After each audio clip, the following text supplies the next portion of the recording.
Welcome back. Chapter 36, Thursday, July 6, 2017. On Thursday morning, 2 days after the 4th of July holiday, a private jet landed in St. Lucia's. Assistant U.S. Attorney General Bev Mangrove was the lowest ranking member of the group that piled into the black SUV. Those that outranked her included her boss, Cooper, whose vacation she had ruined a few days before, the director of the FBI, and the head of the State Department. A half dozen staff members squeezed into a trailing vehicle. They rode mostly in silence, occasionally mentioning the beauty of the island and the lush tropics of the rainforest that surrounded them. But the lure of relaxation that the Caribbean typically offered was nowhere in the vehicle. There was serious work to be done. 30 minutes later, they pulled up to the government house on the northern edge of Morne Fortune, a hill that overlooks the southern Castries. The building was the personal residence of the Governor General, a location where official business was rarely conducted. An exception was made today. An assistant greeted them when they arrived and led them into the building. Waiting for the U.S. entourage and seated around the living room were the Prime Minister, the Governor General, and the Honorable Francis Bryan, Judge of St. Lucia's Supreme Court. Greetings and handshakes were exchanged, and everyone took their seats. Present in the hilltop home in the Eastern Caribbean were the men and women who ran the Justice Department in their respective countries. They had a great deal to discuss, much to bargain, and wide authority from the few people more powerful than them to get this issue resolved. Ooh, serious. Chapter 37, Monday, July 10th, 2017. 4 days after the summit in St. Lucia's, Sydney sat in front of her computer and edited the clips Leslie had strung together for episode 7. The previous Friday, episode 6 showed again, in dramatic fashion, how Julian's skull may have been fractured from something other than a boat oar. Several theories about alternative murder weapons were produced, and they all contrasted sharply with the paddleboard oar that was used to convict Grace. The theories offered all hinged on the fact that microscopic amounts of organza fiber, a type of nylon, had been discovered in the skull fracture. The suggestion was that a household object might have been wrapped in a nylon bag or sock or used to strike Julian while he was high on the bluff. The episode drew a startling 20 million viewers who took to the internet to share their own theories as to what the object could be and what revelation episode 7 would lay bare regarding the blood and the cleanup. The documentary was the biggest television event of the summer. The internet, Facebook, and Twitter were abuzz with shouts of Grace Sabow's innocence. Some part of Sydney felt bad for Julian Chris's family, which believed for years that his murderer was behind bars. The documentary could provide no satisfying conclusion for the Chris family. Either Grace was innocent and the tragedy of their son's death had ruined yet another life, or she was as guilty now as she was 10 years ago, and a commercial documentary was bringing doubt into what they believed was an open and shut case. Either way, Sydney knew it was an ugly time for the Chris family. The media was on a constant push to interview Julian's parents and get their opinions. The success of the documentary had elevated Sydney's modest celebrity to movie star ranks. Everyone in America knew her name, and every family member or friend with a loved one in jail seemed to be sending her letters and packages begging for her help. Her desk was cluttered with manila envelopes stuffed with court documents and affidavits and witnesses lists, proof, each letter claimed, of innocence. Graham walked into her cluttered office. The execs wants to meet next week. Sydney continued to stare at her computer. Why? Numbers are good. What could they possibly want to complain about? Your numbers are exactly what they want to discuss. They want another documentary for next summer. Same format. They're putting together an offer and want to discuss it with you next week. Sydney laughed and looked at Graham. I'm not even done with this one, nor am I sure how exactly it will end. I've got 4 episodes left to produce. It shows their confidence in you. Can't they just enjoy all the money girl is putting in their pocket before they start worrying about how to make more? There's going to be money on the table for you too, Sid. It's a nice offer, trust me, and I haven't even seen all the details. Sydney didn't respond. She spent her career on paper-thin budgets, making films that sometimes were never picked up. Only in the last few years has she found some success. And though she never imagined television would be the place she finds steady work, the success of the documentary and the doors that were opening for her was something she would eventually have to address. As soon, that was, as she had a free moment to consider her future beyond each Friday night episode. Next week, okay? Graham said. Graham, Sydney said, swiveling her seat around to face him. I'm barely making my weekly deadlines. You understand this, right? You all sit in your corner offices up there, and the draft episodes just magically appear each Wednesday. But in order to get those finished, my staff and I are working around the clock. This format is great for the viewers, but a death wish for me. Let's see what happens when we wrap this up. Let's see what I can put together and how I end the Grace Abode story before we start talking about next summer. Graham smiled. Oh, they're anxious to see that as well. We'll discuss it next week, okay? Sydney shook her head. Fine, but I swear to God, if I'm behind schedule, I'm canceling. I've got to get this footage cut for the final edits and do the voiceover so you all can approve the draft before it goes to production. You're doing a hell of a job, Graham said before he left her office. Sydney went back to her computer. Her phone buzzed a minute later. She saw the strange set of numbers and knew it was Grace calling Collect. She clicked on the recording device so the conversation could be captured to use potentially, as many of their previous discussions had been in the documentary. Yes, Sydney started. Knowing she would not be speaking with a live person, the recording took over. You have a collect call from Grace Abode. Grace's voice was short and direct as she pronounced her first and last name in a stoic monotone. An inmate at the Bordellis Correction Facility in Denley, St. Lucius. Sydney pressed 1 to accept the call. Hello? Hi, Grace said in an urgent tone foreign to her usual detached demeanor. Did you know about this? About what? Sydney asked.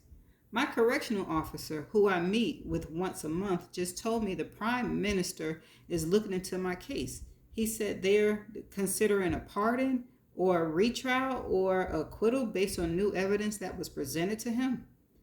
Sydney pressed her phone harder to her ear. When was this? Yesterday. This was the first time I can get to the phone.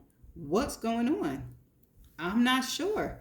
I don't know anything about it, but I'll make some calls. I met with the U.S. Attorney here in New York. She ambushed me at breakfast last week and asked a bunch of questions about the documentary. Did your correction officer tell you what's next? No, I got the impression he is not happy about it.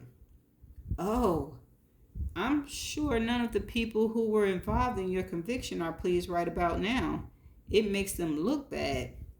2 minutes, a recorded voice said through the line. I've got to go, Grace said. Will you call my parents? Tell them what's happening? Of course. I'll try to call tomorrow if they let me. I'll make some phone calls and see what I can find out. But Grace, no matter what happens from here, this is good news. There was a long pause. Sydney heard muted crying. Finally, Grace's voice came back over the line. Thank you. Oh. Chapter 38, Tuesday, July 11, 2017. The proceedings were planned purposefully and expeditiously in order to avoid a circus of media that would converge on the small island of St. Lucia's and bring more attention to the fact that the government was admitting they'd imprison a woman for a crime she did not commit. Grace Call had set things rolling the day before, and when word leaked about as a hastily scheduled hearing set for the following morning, the network execs knew they couldn't miss footage of Grace Abold being marched back into court. They splurged to charter a plane for Sydney and her crew, which departed at 11:30 p.m. Monday and flew through the night to land in Castries just before 4 a.m. They managed 2 hours of sleep before setting up shop in the courtroom.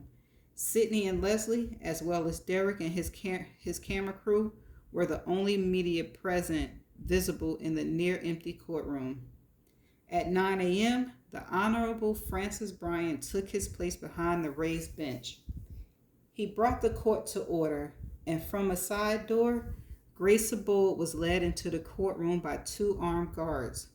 She wore a blue jumpsuit, and her glasses were slightly crooked, as if she'd fallen asleep wearing them and had arrived straight from her bed. Her hair looked disheveled.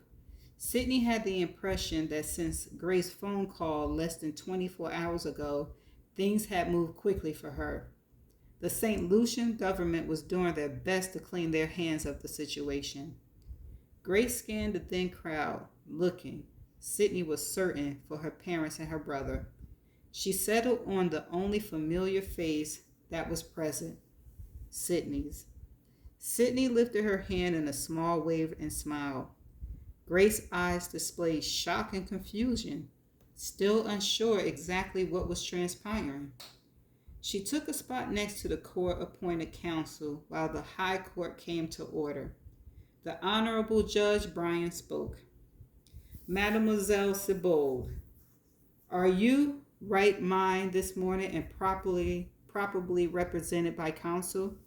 Yes, sir, Grace said in a muted tone. She didn't mention the fact that her actual lawyer, Scott Simpson, was in fact not present to represent her, but instead the man who stood beside her was the St. Lucian's attorney who had so badly fumbled her case years ago.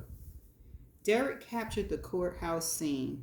2 other cameramen recorded from different angles to catch Grace, the judge, and Sydney.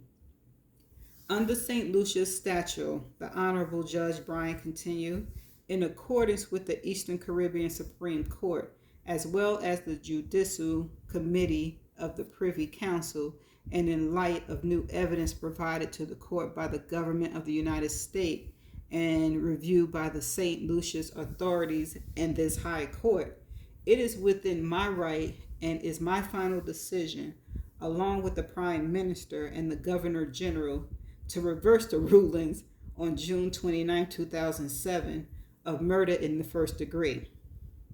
All previous and formal charges as of this day, 11th of July 2017, are annulled and removed, and you, Grace Janice Abold, are hereby granted clemency and exonerated for formerly charged crimes.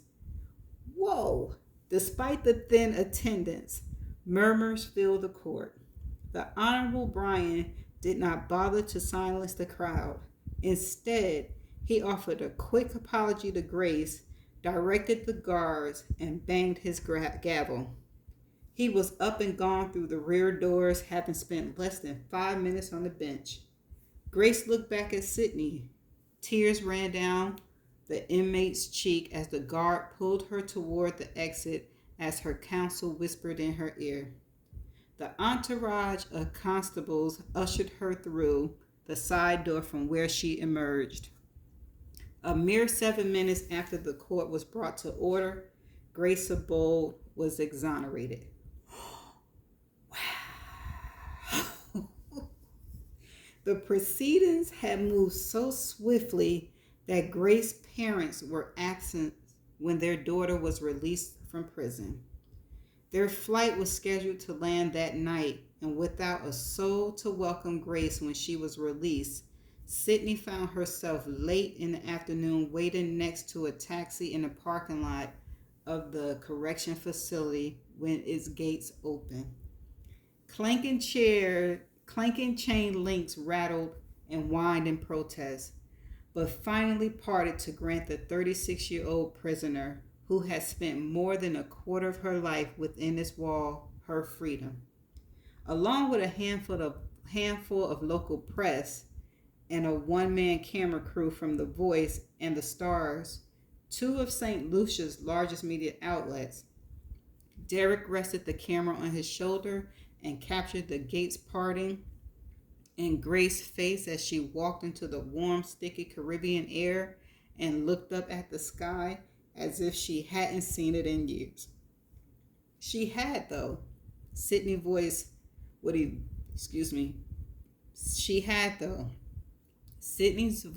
eventually narrate to the audience in the prison yard and through the dirty windows of the mess hall. But today was the first time in more than 10 years that she was seeing it as a free woman. And that's the end of chapter 38. What? Grace is free? Oh my gosh. Grace is free, y'all. They had exonerated her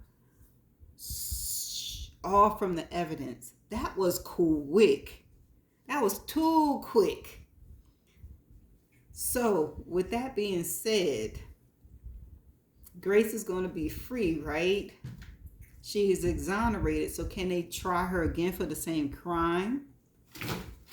I guess we'll find out in the next episodes coming up. I mean, not episodes. Look at me, episodes. I mean, chapters. I'll see y'all in the next chapters. Bye.